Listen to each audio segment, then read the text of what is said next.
नमस्कार, श्री स्वामी समर्थ. मी ममता जोशी. तर आज मी स्वामींचे सुंदर आणि अगदी वेगळ्या प्रकारचे स्वामींचे वस्त्र घेऊन आली आहे आषाढी एकादशी स्पेशलसाठी. तर चला व्हिडिओ पाहूया. तर कशा प्रकारे वस्त्र बनवलेले आहेत. तर हे पहा, स्वामींची ही सुंदर अशी धोती मी तयार केलेली आहे.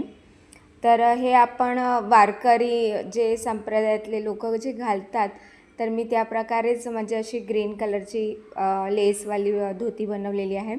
तर आपल्याकडे रेड कलर आणि ग्रीन कलरच्या ह्या पट्ट्यांमध्ये अशी उपरणं धोती असं बनवू शकतात.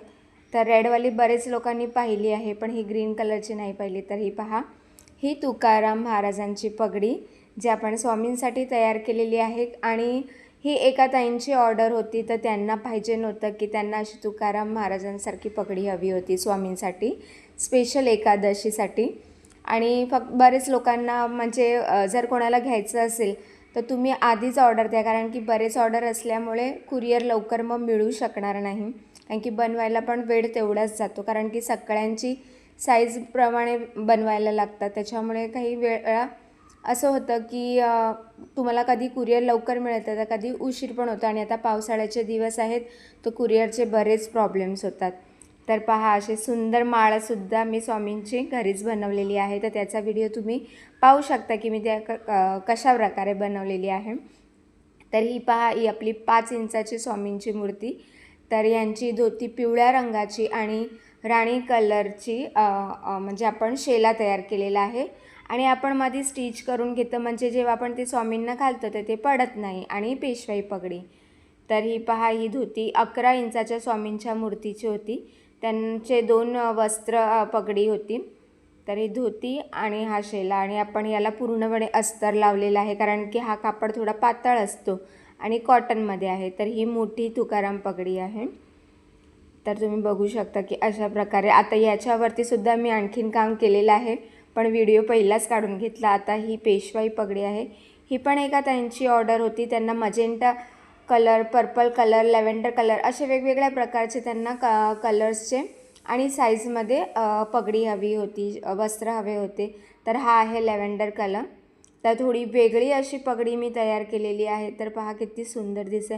आणि हे पॅचसुद्धा आपण घरीच बनवतो, बाहेरून नाही घेत, कारण की बाहेरचे पॅच अगदी खराब असतात. म्हणून घरीच म्हणजे तेव्हाच बनवून लावले जातात, कारण की ते जास्त काळ चांगले टिकावे म्हणून. तर पहा, थोड्या वेगळ्या प्रकारचे असे ह्यावेळी पेशवाई पगडी केलेली आहे की आपण फेट्यामध्ये जसा तुरा लावतो तसाच तुरा याच्यामध्ये सुद्धा लावण्याचा प्रयत्न केला. तर हा फेटा, तर जेव्हा आपण गणपती बाप्पांना घालतो तर आपण फेटाच म्हणतो, तर फेटाचा लूक फेट्यासारखाच असला पाहिजे. त्याच्यामुळे प्रयत्न तोच असतो की म्हणजे असं त्याचा जो वरचा जो भाग आहे तो असा मस्त छानपैकी फुललेला असावा, की म्हणजे तो दिसायला पाहिजे की हा नक्की फेटा आहे. तर हे बघा, हे त्याच्यावरची शॉल आहे. याला पण आपण छान असं अस्तर लावून घेतलेलं आहे.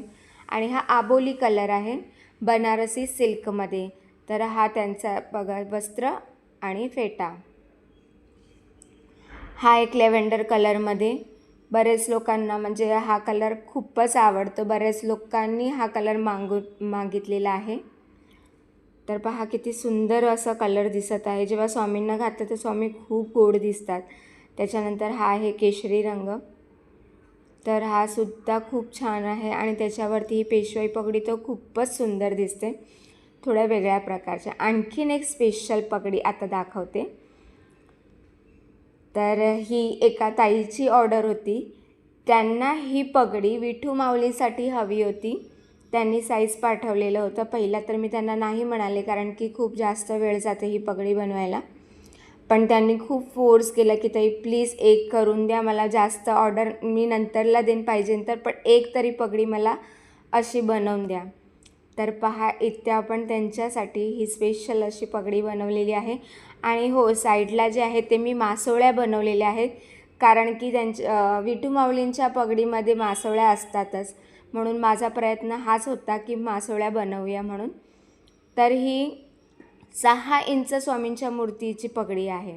आणि पहा किती सुंदर अशी छान झालेली आहे. आणि दुसरी गोष्ट म्हणजे आपल्याकडे म्हणजे 5 इंच ते 12 इंचापर्यंत त्याच्यापेक्षाही मोठी साईजची पण पगडी आपल्याकडे अशी बनवून मिळेल. पण जर अर्जंट असेल, घाई असेल तर नाही होणार, कारण की आता ऑर्डर देणार तरच ती तुम्हाला मी वेळेवर देऊ शकेन. तर कसे वाटले वस्त्र, पगडी ती नक्कीच कमेंटमध्ये कळवा आणि सबस्क्राईब केलं नसेल तर सबस्क्राईब करायला विसरू नका. श्री स्वामी समर्थ.